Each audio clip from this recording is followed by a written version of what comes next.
Bem-vindos, caros amigos ouvintes, conhecidos e viventes deste magnífico mundo. O meu nome é Catarina, já conhecem, é enfermeira e cá estamos mais uma vez para falar das pessoas e do outro lado do profissional. Muito grata de novo por estarem desse lado e por assistirem a mais um episódio do nosso podcast Circo a Vapor. Nursing How, Healthcare Site. É este o tema, não sabias? Mas ficas a saber, isto é novidade por aqui para o nosso convidado. Hoje continuamos à procura de conversas fora da caixa, de ideias e de linhas fluidas que quase nunca aparecem no mundo da saúde.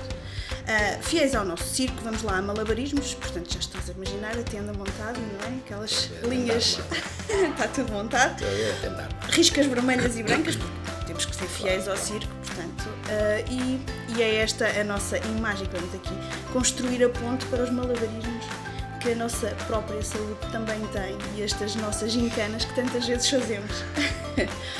Por isso, hoje vamos nos focar aqui na história da pandemia, nesta mudança constante que veio trazer à nossa vida e, ao mesmo tempo, que nos apanhou pelo caminho, assim, de uma enxurrada, de uma avalanche, que sem todos estarmos a contar, sem planeamento, no fundo, foi assim.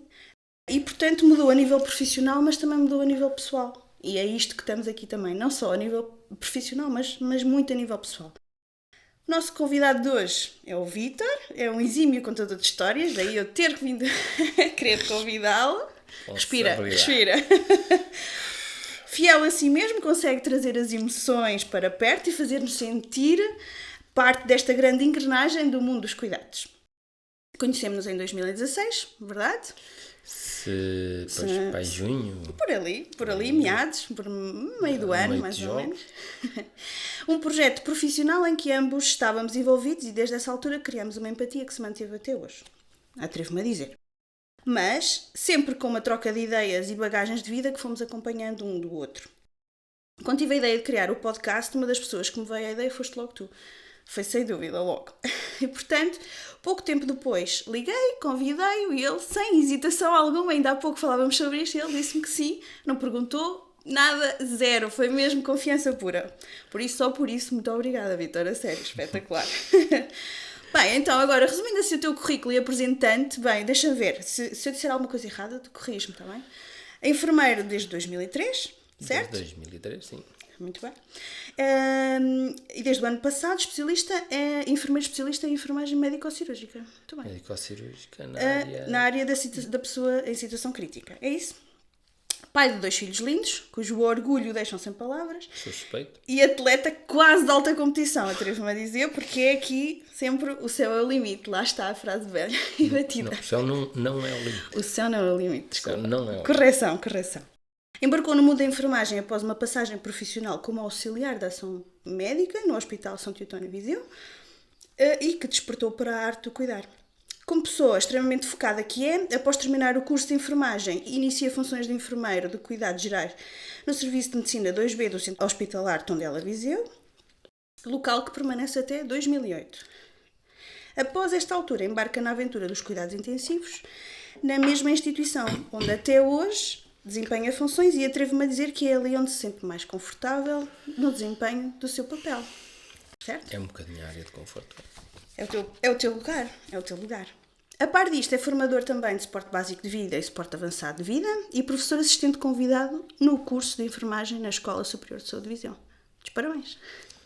Bem-vindo. Mais uma vez, obrigada. E obrigada por teres alinhado nesta maluquice, que é uma maluquice. Como estás? Olha, primeiro, antes de tudo, não é? Também agradecer o convite, não é? Agradecer primeiro, é um risco para ti, não é para mim. Porque eu posso estragar isto tudo. Não vais. Isto desaparecer, isto acabar na altura em que estamos aqui a fazer isto tudo. E depois, claro, nunca iria ter nenhum tipo de hesitação, porque foi isso, é mais ou menos o resumo disso que aí está, não é? Conhecemos em 2016, nunca nos tínhamos cruzado sequer. É verdade. E depois, pronto, as coisas, a questão da empatia foi criando e ficou, não é? Portanto, eu estou a convidá-lo e ele aceita por ser meu amigo, mas não é por isso, é porque ele tem valor dado e porque vale a pena falar só com o Vítor. Por isso não podemos falar de cunhas, não é? Porque senão, não. Quando falamos de cunhas, é uma cunha. Não vamos falar de cunhas porque não é uma cunha, é mesmo por vontade e por, obviamente, por te conhecer um bocadinho. E sei que tu és ótimo a contar coisas, a contar as tuas experiências. A sério, tenho mesmo orgulho nisso. Portanto, Eu ia começar, antes de falarmos assim propriamente da questão da pandemia e de algumas coisas que foste vivendo durante este tempo que tivemos a passar e que ainda estamos a viver, ia-te perguntar, quer dizer, como é que surgiu esta ideia de, para que saibam, ele é um super guerreiro, ele corre por todo lado, anda sempre a correr, ainda há bocadinho me estava a contar que fez uma corrida de quanto? 10 km? É o treino. Um treino ligeiro, uma coisa ligeira, pronto, banal. E portanto, em físico, em forma, Vitória, isto assim, opa, como é que é? Como é que é isto? Como é que estás-te a preparar? Vi que estás a preparar para o trail da Serra da Estrela, para o Oh Meu Deus, aqui só por esse nome, tipo... Só o nome assusta. Oh meu Deus, portanto, diz-me lá, o que é que levou a enverdar por esta coisa? A questão, eu acho que antes de chegar até aí, a minha vida foi sempre um constante desafio e desafiar-me a mim mesmo. Começa com a questão quando era auxiliar e passei para a enfermagem. Às vezes, quando dizem, porque é que gostas sempre, porque é que queres ser quando era miúdo? Vou ser enfermeiro, mas a minha ideia nunca foi ser enfermeiro, nunca. Aliás, o mais parecido com eu, quando era miúdo, o que eu queria ser era padeiro e bombeiro. Padeiro também bom. Por isso é parecido com a enfermagem, pelo menos nas noites. Certo. E eu não sei se foi essa associação. Na altura, quando era auxiliar, surgiu como uma opção de carreira. Aliás, eu passei antes, nessa fase, ainda passei por português e inglês, que tenho a conclusão do primeiro, depois passei para a educação física, ainda tentei radiologia e depois achei que, se calhar agora, pode ser uma hipótese de futuro. Depois habituei-me a... Portanto, a enfermagem surge assim na tua vida como um acaso, quase. A enfermagem surge mesmo como um acaso. Surge mesmo uma como um oportunidade acaso, profissional, no como fundo. uma opção de vida, uma opção de eu ter emprego. Porque na altura, a enfermagem, hoje se calhar isso também mudou, esse paradigma mudou um bocadinho, não é? Mas, ou não, mudou agora desmudou outra vez. Não é? Achas que desmudou? Vamos Bem, lá, vamos lá. Mas na altura era uma opção, era uma opção de carreira, era uma opção de ter lugar garantido e na cidade que eu sempre gostei e eu escolhi e vivo agora. Mas é legítimo, eu não acho que todos tenhamos que fazer uma profissão porque é a nossa aspiração suprema. Não, é legítimo eu escolhê-la porque também me traz algum conforto. Claro. Aliás, financeiro e segurança em termos familiares, isso é ótimo. Depois disso é que eu acho que a tua opção pode ter sido essa, mas depois disso foi mais que isso, não? Depois habituei-me a gostar. Na altura ainda conciliei a trabalhar.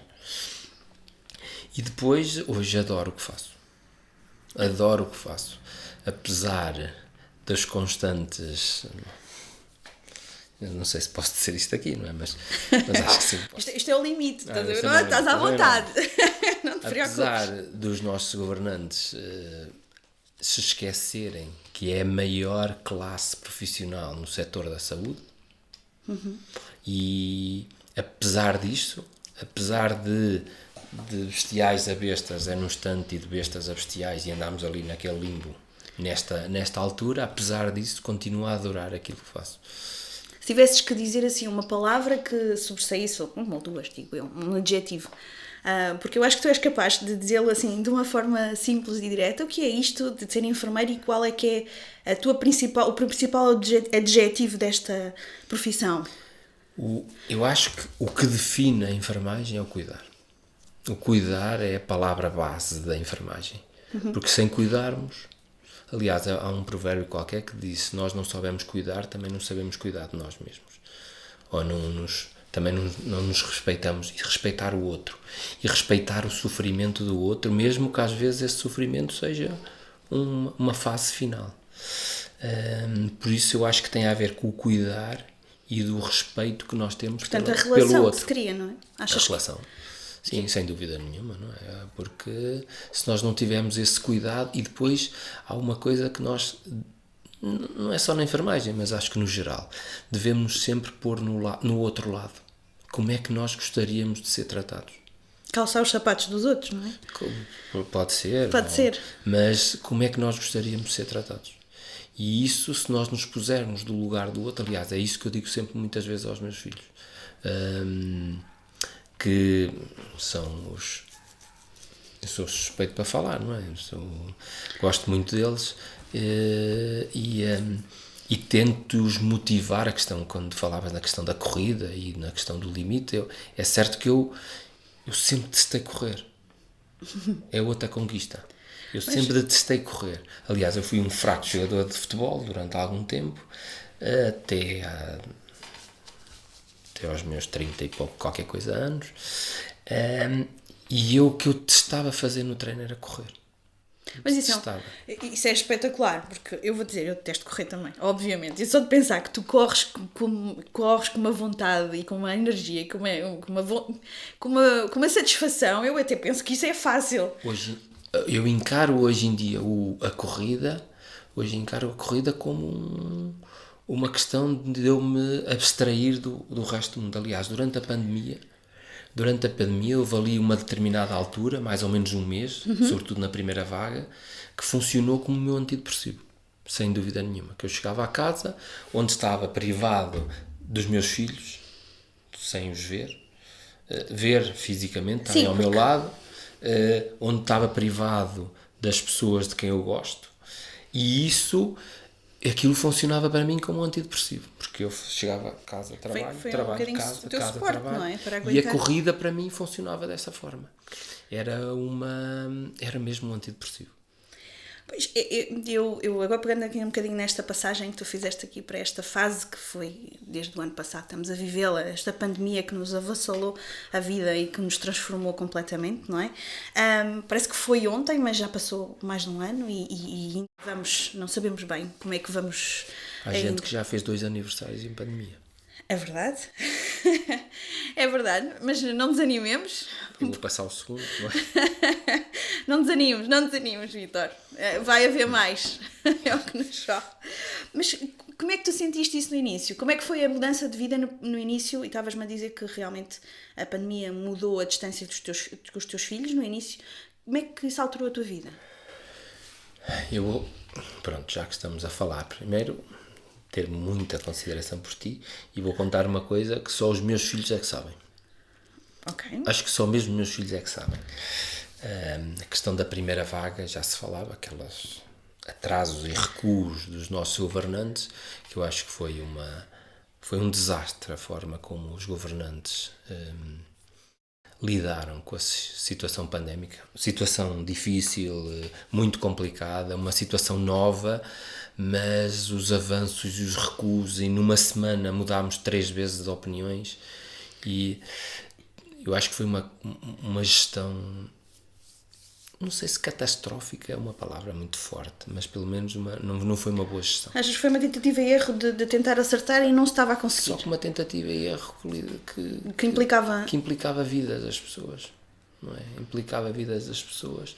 Eu sei que a economia é muito importante, mas sem pessoas não há economia. Verdade. Sem pessoas não há economia. Por isso eu acho que não há valor maior, porque eu percebo, há pessoas que estão, as pessoas dos bares e das discotecas ainda não abriram, não é?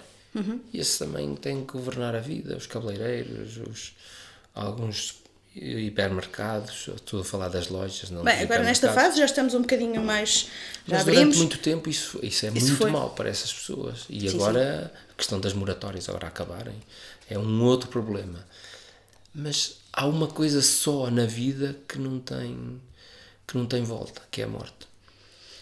Verdade. Só a morte que não tem volta. Por isso eu acho que quando se lida com a vida das pessoas, e quando se vê morrer pessoas sozinhas, que foi assim que aconteceu, porque só as pessoas que passaram por isto é que sabem que as pessoas entraram a caminhar no hospital e, passado não muito tempo, entregam as pessoas num saco, nem sabem quem é que lá está dentro. Claro. Têm que acreditar na palavra das pessoas. Isto é um sofrimento atroz. Foi difícil lidar com isso. Antes de chegar a isso, a história... Eu queria saber a história, mas já lá ia, mas eu tinha que perguntar-te isto. Mas eu, coincidentemente, eu tenho 2 filhos, sou pai solteiro, e entretanto com uma relação, com uma guarda conjunta, que semana sim, semana não. E coincidentemente, no início da primeira vaga, coincidia com o Dia do Pai.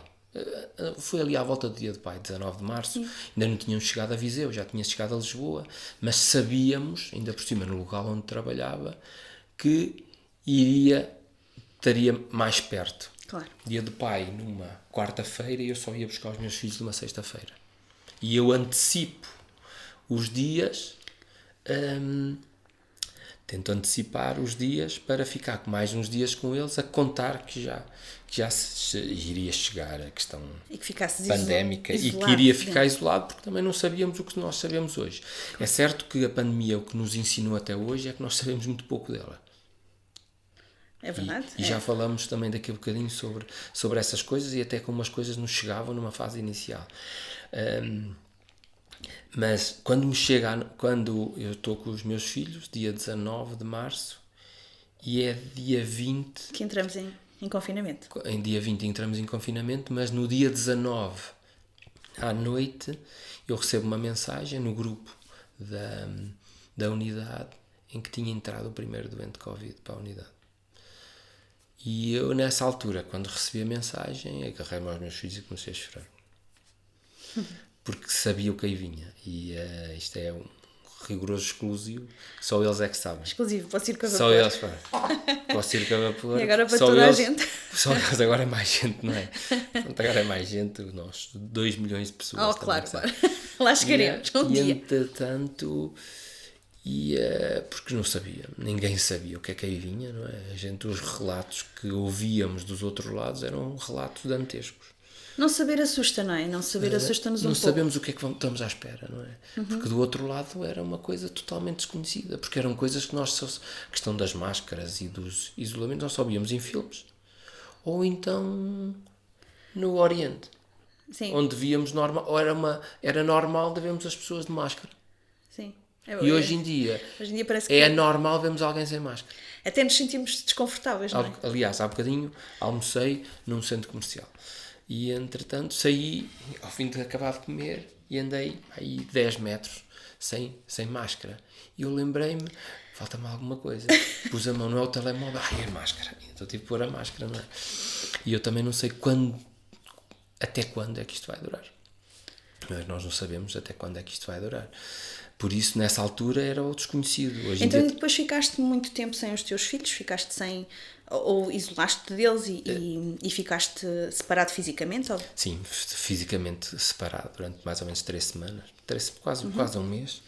Porque, entretanto, também com a acumulação de casos, que a primeira vaga, apesar do aparato ter sido maior, não tem nada a ver com a segunda vaga. A segunda vaga foi muito pior. Segunda ou terceira. A terceira são coisas... Terceira, foi a esta segunda última, e a terceira. agora aqui em janeiro que tivemos este número e que víamos nas reportagens da televisão as ambulâncias. Aumento, as ambulâncias, não é? Que é a imagem assim mais marcante que, quer dizer, que qualquer uma pessoa... 2 horas de uma pessoa à espera para entrar num hospital. Sim. Não é? Transferir doentes por falta de oxigênio. Parece que é só na Índia. Pois, aí no Brasil, não é? Vimos situações, agora estava a pensar acho que também não vou cometer inconfidência nenhuma, mas não haver sítios onde pôr corpos. Isso chegou a acontecer aqui em Viseu? E isso chegou a acontecer. Haver um número tão elevado numa altura, porque mesmo na primeira pandemia nós tivemos que aumentar o número, é outra falácia. Se foi falando do número de camas, já falámos um bocadinho já disto, falamos, já. Não é? Isso... Mas a falácia do número de camas em cuidados intensivos. Não é? Que há sempre a questão do glamour dos cuidados intensivos, que é o topo da questão da saúde, onde as técnicas mais evoluídas e essas coisas todas. E houve sítios inenarráveis onde se pôs com a boa vontade das pessoas só. Bem, eu tenho que, para desconstruir também um bocadinho, para não ficarmos só na parte negativa, eu acho que isso valeu muito pela vontade dos profissionais, não é? Claro. Porque se não fosse a vontade de muita gente, e apesar de tudo, muitas vezes, às vezes, até... E diria, faço assim esta comparação como uma espécie de estarmos um pouco a mancar, porque no fundo estávamos mancos, porque não tínhamos os profissionais completamente capacitados para tratarem deste tipo de doentes, numa situação também nova. Se não fosse a vontade, não teria morrido muito mais gente. Seria, mas e isso vem neste contexto da questão da criação de novas camas. Eu só acho a questão de criar novas camas, acho que é importante e tinha que ser. No meu hospital triplicaram o número de camas. Triplicaram o número de camas. Tínhamos quantas camas em cuidados? 8 cuidados intensivos? Para 26. 26. Mais do que triplicámos. Sim. Mais do que triplicámos. A equipa era de 20 e poucas pessoas, passou a ser de quase 60. Sim. E pessoas com pouca experiência, Alguma, como é lógico, mas, que também, mas muita gente vinha sem experiência nenhuma.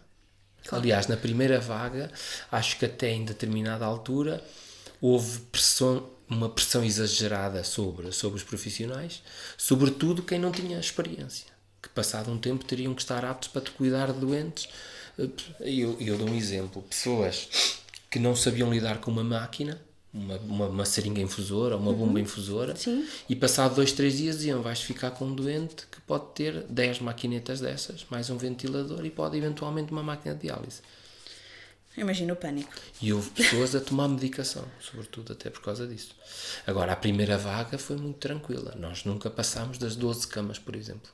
E houve, nessa altura, quando eu começo a ver os meus filhos, é quando eu faço é a divisão do serviço, é a divisão do serviço porque ficou uma área Covid e uma área não Covid porque os outros doentes continuavam a acontecer. É certo que o número de cirurgias diminuiu. Pois houve uma readaptação de toda a estrutura hospitalar para garantir que depois a assistência aos doentes... O próprio medo das pessoas. As pessoas acabaram por não ir ao hospital.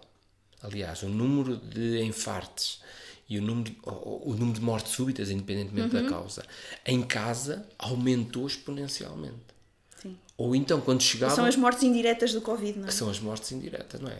As pessoas chegavam numa... Aliás, e que nem se falam, que faz de conta que parece que foi normal. Hoje em dia até se fala da questão dos tumores que estão numa fase tão avançada que já não dá para intervir. Sim. E isto são mortes também indiretas. São consideradas como Covid? Não são. Não são, é verdade. Mas é certo que são mortes um bocadinho por causa desta questão, porque o Serviço Nacional de Saúde, no topo da pirâmide, passou a ter Covid. E todo doente, que devia ser ao contrário, mas como esta situação não queremos fazer daqui o advogado do diabo, mas todo doente, até prova em contrário, tinha Covid. Pronto, foi também tínhamos muitos casos e aí tinha que se tratar os doentes Covid, não havia outra forma. Claro que sim, mas agora então houve esta divisão e então eu passo para um serviço, tive 3 semanas mais ou menos no serviço Covid, e com as dificuldades inerentes até de lidar com este tipo de doentes. Nós havia procedimentos que fazíamos, porque basicamente um Covid é um ARDS, só que tem uma etiologia diferente. Porque nós também tínhamos doentes com ARDS e que fazíamos... Queres só explicar o que é o ARDS? O ARDS é que podem pessoas...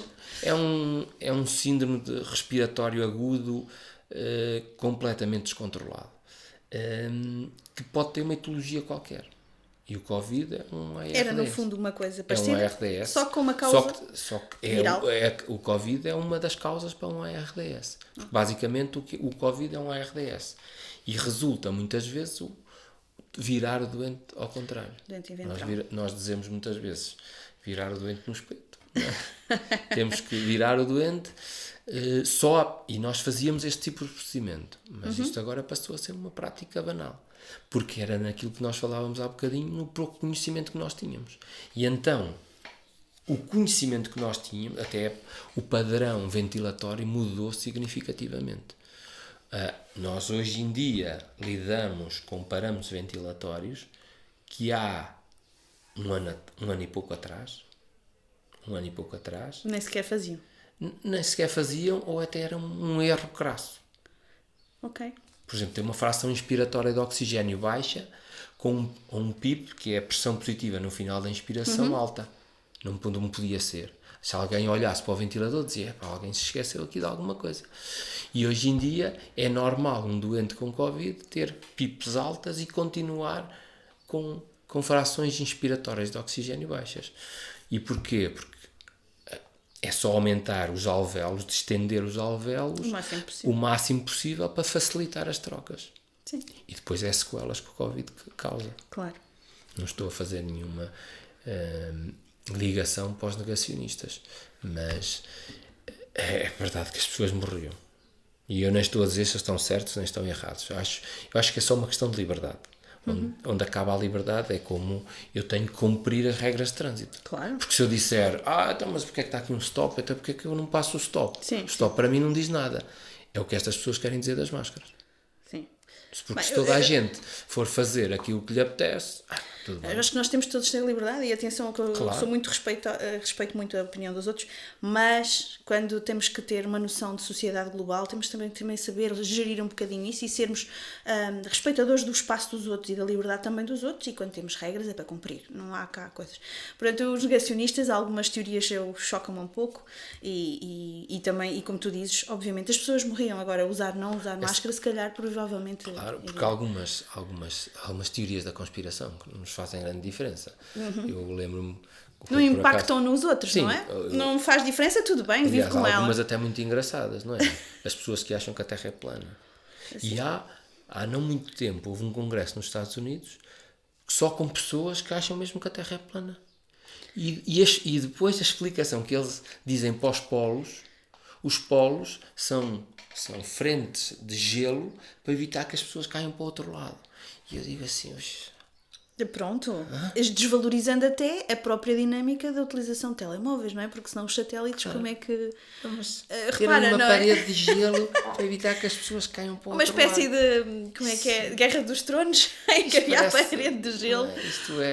E do outro lado estavam os Isto é muita mãozões. matéria para os humoristas, não é? Porque quer dizer, isto é uma coisa inenarrável. Não, mas isto não faz diferença. Tudo bem, as pessoas acreditam no que querem, como acreditamos na cegonha, como acreditamos no Pai Natal, essas coisas todas, mas isto não faz mal a ninguém. Agora, esta questão das mortes e de pessoas morrerem, porque as pessoas morriam mesmo. As pessoas morriam Pois mesmo. há bocadinho estávamos a falar disso. Como é que lidaste com isso? Como é que foi ver...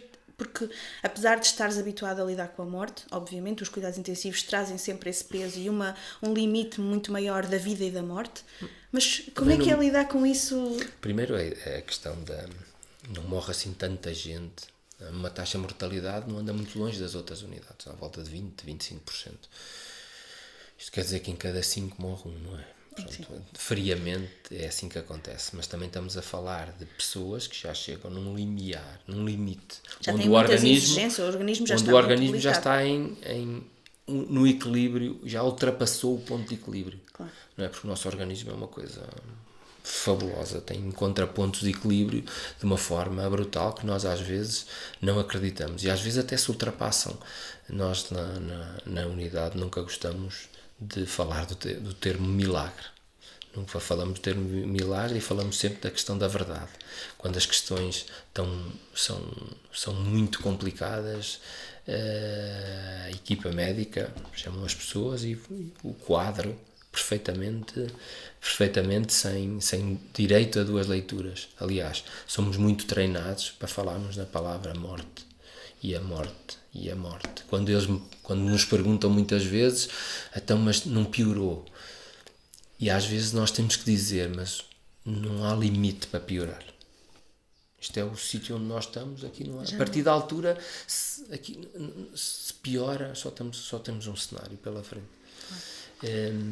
Mas eu recordo-me que tu fazias um comentário, eu sei que tu és bem-humorado e assim otimista, e fazias há uns tempos, falávamos e ficou-me esta frase na cabeça, que tu dizias assim, vou citar, um destes dias ainda me acusam de ter uma parceria com uma agência funerária.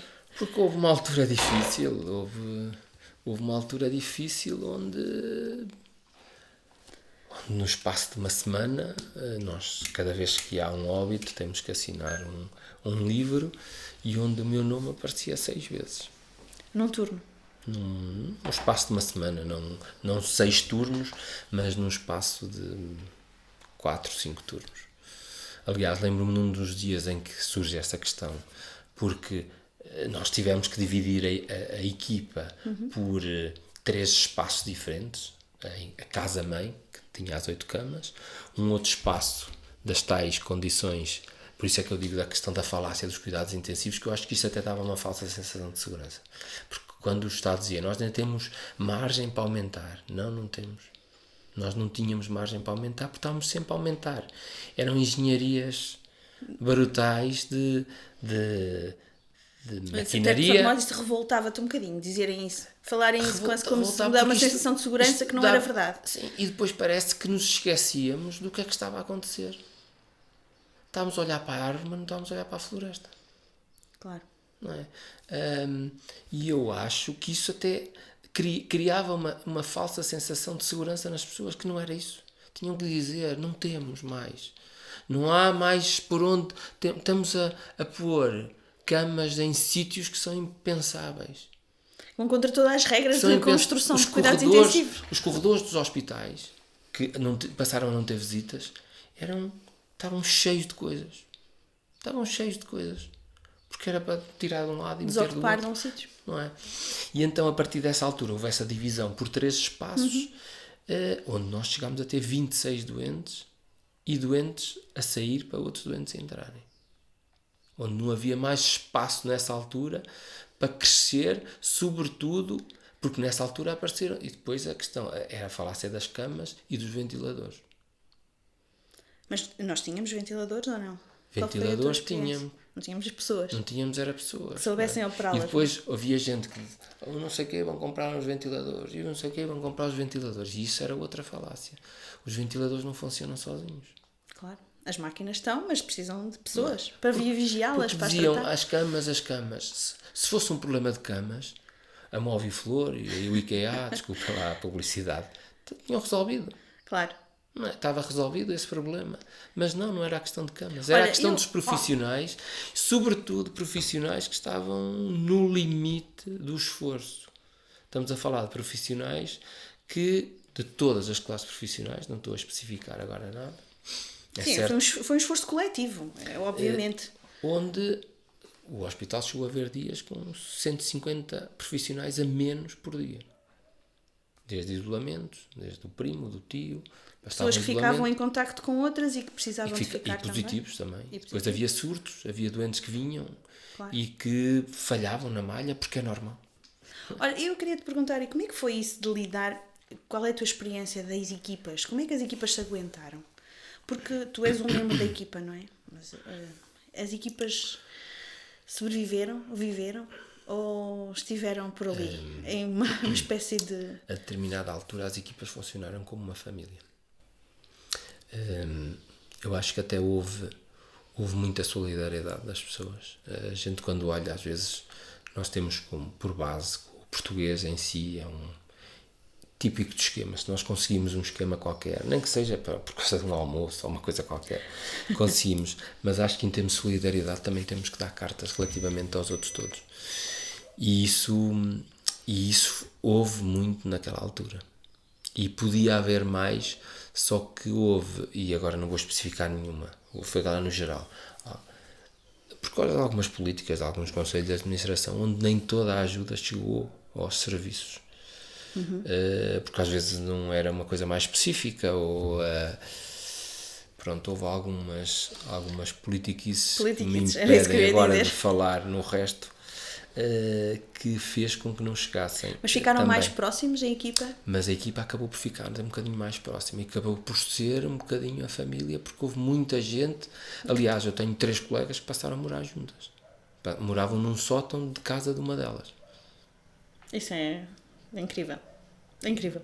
Eu tive colegas que ficaram a morar na pensão do Fontelo da Pousada da A Juventude. Pousada da Juventude, sim, que se disponibilizou para libertar as camas para as pessoas ficarem por lá. No caso, uma colega, que o marido e os filhos ficavam do outro lado da estrada para a ver. Por isso, foi com isto tudo que tivemos que lidar. E agora, como é que estão? Agora melhor, porque na segunda vaga também tínhamos um bocadinho mais conhecimento. Nós queremos acreditar que daqui a um ano, ou daqui a um ano e meio, o Covid seja como O H1N1? o H1N, agora é o H5N44 ou qualquer coisa, já tem uma data de variantes, mas ninguém se lembra. Sim. Mas a gripe Foi também bastante agressiva. Foi uma coisa muito agressiva. Em 2009 houve também aquela questão da SARS, que poderia ter cá chegado, mas nunca cá chegou. Sim. E isso também podia ter sido uma confusão para nós e não foi, não chegou cá. E eu acho que também foi um bocadinho por aí que nós achámos que isto também nunca cá chegava. nunca viria cá. E eu percebo também nesta fase. Somos um bocadinho, esta é um bocado a ideia dos ocidentais, não é? Que as coisas acontecem no outro lado do mundo. É como as guerras não estão aqui. E nós estamos do outro oposto. Não é? Ainda por cima achamos que por causa da circunnavegação que aquilo vem ao contrário. Bem ao contrário, não é? É ao contrário. E até cá Até chegar, cá ainda chegar. se perde. Isto é lá longe. E Isto é depois lá assim longe. que entra, pede as informações a um português e ele perdeu-se. O Covid perde-se porque diz, pá, vou-me embora, que eu quero dar aqui com um sítio qualquer e não encontro. Mas nessa altura houve a solidariedade que funcionou entre as pessoas. Eu acho que foi a união por causa de um bem maior. E isso até mais na primeira fase, porque depois também vem o cansaço. Claro. Porque na primeira fase tudo isto surgiu como se fosse uma guerra. E nós fomos convocados para a guerra e... Aliás, houve alguma série de Agora- críticas até de alguns colegas dizendo: eu não fui soldado, eu não quero ser soldado. Até podes cortar depois esta parte aqui. Nós nos sentimos até uns privilegiados. Sentias? Porque nós vamos para um sítio, nós vamos defender esta malta toda. Como se E fosse... então eles estão a pôr uma responsabilidade muito grande nas nossas costas. E não era para aquela questão das palmas, porque eu acho que as palmas podiam ter vindo de uma outra forma. Mas nós nos sentíamos um bocadinho... Estão à espera de nós. à Nós espera de éramos nós. a última barreira. Nós somos temos que o nós somos conter. importantes, nós Nós somos somos importantes. importantes. Depois isto dilui-se um bocadinho. Claro. Porque depois a primeira vaga foi relativamente controlada. Nós houve uma altura, junho, julho, não tivemos doentes. Não doentes Covid, e depois a partir de agosto continuamos outra vez a ter. Por isso nós estamos a falar em um ano e não sei quanto tempo em que Foi uma durante 2 meses não tivemos doentes com Covid. Apesar de haver alguma instabilidade em termos de direção e em termos de mudanças políticas, mas ao mesmo tempo o número de doentes também não foi assim tão como foi agora depois. Na primeira vaga, longe disso. Depois O foi muito mais caótico, O exemplo não é? crasso disto foi a questão de nós nunca passámos das 12 camas. Nunca passámos das 12 camas. E nós... Veio o Natal estragou um bocadinho aqui as nossas Natal estatísticas. estragou. Também já vinha estragado de trás. Já vinha um bocadinho. As coisas já vinham a Mas- descompensar, mas depois atingimos... Estes Nós picos queríamos descontrolados. ficar na história, não é? Nós ficámos na história em número de mortes por 1000 habitantes, tivemos a liderar Tivemos número de durante novos algum casos, Verdade. nós estivemos na frente Que nos dos- envergonhava. Eu Pode sentia-me não um bocadinho parecer, envergonhada relativamente a isso. mas nós porque estivemos à frente, nós víamos Fomos os os cenários primeiros- dantescos dos outros lados e ficávamos de cadeirinha sentados no sofá a gozar com os brasileiros, e na realidade só não éramos piores em números absolutos porque eles são muito mais que nós. Claro. Sim, sim. São muitos mais que nós. Foi Porque assim. senão era igual. Aliás, estamos a falar de morrerem 300 pessoas por dia. É muita gente. Só de Covid. Só de Covid. Temos que Sim. frisar isso. Sim, tirando os outros. Tirando os outros, porque Tirando os houve outros. muita gente. Fora pessoas que ficaram sem consultas. Fora... Vítor, agora, e porque também não estragando aqui a nossa... Vamos mudar aqui um bocadinho, tema ligeirar. Queres-me Só uma coisa. Diz. Há um bocadinho depois, acabei por não falar. Na questão de lidar, que estamos a falar com a morte. E a parte que nos custa mais. Porque nós permitíamos algumas visitas a alguns doentes. Sobretudo aqueles que estavam numa fase terminal. E essa parte foi a parte pior. De trazer pessoas ao pé de familiares que uma semana antes tinham entrado no hospital pelo pé deles. E depois a questão de comunicar. E depois de comunicar o óbito, não é? Sim. E houve uma altura, nessa altura que nós falávamos há bocadinho, Sim. foi uma recorrência muito grande. Foram muitos. Foi uma recorrência e nós parece que até desacreditamos em nós próprios. Porque isto é sempre igual. Não havia Isto é esperança. sempre igual. Perdeu-se um não é? bocadinho a esperança. E é aquilo quando nós há bocadinho estava a falar na questão de estarmos um bocadinho divididos nas 3 unidades e o chefe tentava distribuir um número de séniores por todas as unidades. Que depois ajudar quem tinha vindo de novo, porque não teve tempo para se habituar. Claro. E daí também a sobrecarga, veio um bocadinho nesse sentido. E então os séniores acabavam por ser responsáveis por cada unidade, sempre que o chefe não estava. O chefe também não conseguia chegar aos 3 sítios. Pronto, E tiveram mais nessa uma altura responsabilidade é quando acrescida. surge aquela questão de não há sítio.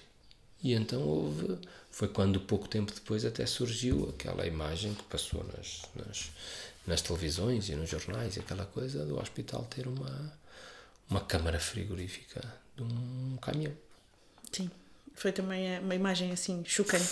É uma imagem forte, não é? É forte, é muito forte. Quando víamos os outros carros frigoríficos nos Estados Unidos, não é? Sim. E isto achávamos que nunca chegava cá, não é? E então é complicado, não é? Nós olhamos para isto. E então, há bocadinho também, quando falava na questão do que nós sabíamos do outro lado. E então nós, na altura, o que nos também preocupava um bocadinho era os relatos que chegavam do outro lado. Porque as informações que nós tínhamos eram dos chineses, literalmente, que até os ventiladores vieram de lá depois. Claro. E Eles são os primeiros, não é? E Portanto, sobretudo eles dos traziam... italianos. E nós tivemos um relato de um médico que tinha um dos médicos da unidade tinha contacto com um médico italiano. Sim. E ele tinha... a mulher era anestesista em Milão e ele estava em Génova. Já não se viam há 1 mês e meio e o cenário era... Só dizia, preparem-se que isto é horrível. Nós temos que lidar, temos que fazer de Deus. Nós temos que escolher gente e eles escolheram gente com 60 e 65 anos para cima, com algum tipo de patologia, ficava um canto para morrer. Estamos a falar com hipertenso. Quem é que não tem um familiar hipertenso? Com mais de 65 anos. Toda a gente, não é? Toda a gente. Olha, e dizer, chegar e... Graças a Deus, atenção para quem não acredita, mas eu acredito, não interessa nada. Graças a Deus, neste momento estamos numa fase de melhoria franca. Obviamente que ainda à espera, esperando, uma expectativa que as vacinas tragam aqui uma nova luz e tragam aqui uma nova normalidade, porque nunca vai ser uma coisa bem igual como era antes, mas uma normalidade. E por isso, queres agradecer a alguém nesta fase toda? Gostarias de dizer assim, tipo, trazer... Eu hoje de noite, antes de vir para cá, perguntei, eu acho que ela me vai perguntar o que dizem os teus olhos. Não, sabes que é certo que as pessoas que nos estão mais próximas também são aquelas que... E eu tenho uma fotografia muito engraçada onde nós nos fatos todos os dias escrevíamos qualquer coisa. E houve uma altura para nos criar até um ambiente, para desmistificar um bocadinho cada vez que nós íamos entrar, para lidarmos diretamente com pessoas. Aliás, eu tenho pessoas que falavam e que não moravam muito longe de minha casa. E iam a uma pastelaria onde eu costumava ir. Também costumo ir. Aí, não vou falar por causa da publicidade, mas onde costumo ir. Publicita à vontade que isto aqui... E o senhor, e eu disse, eu também costumo lá ir todos os dias. E ele disse, então pronto, eu quando lá for, você paga-me um café. E ele disse-me assim, mas eu não o conheço. E não o conheço, e é verdade. Eu até lhe disse para aquilo aligerar, e um senhor que ficou bem, e eu disse para aligerar, não se preocupe que eu vou entrar assim e você vai me reconhecer logo. Bem, os doentes não reconhecem os profissionais, isso, a identificação fica completamente... Estamos a falar de um fato de pintor, claro. com um óculos, com viseira, com uma máscara, as tais P2, e com botas, luvas, 2 pares de luvas, às vezes até 3 por causa de algumas ofertas que tinham sido muito boa vontade, mas os elásticos eram brutais. E eu cheguei a estar 5 horas dentro de um fato, sem direito a necessidades e sem direito a comer nem a beber. Aliás, há uma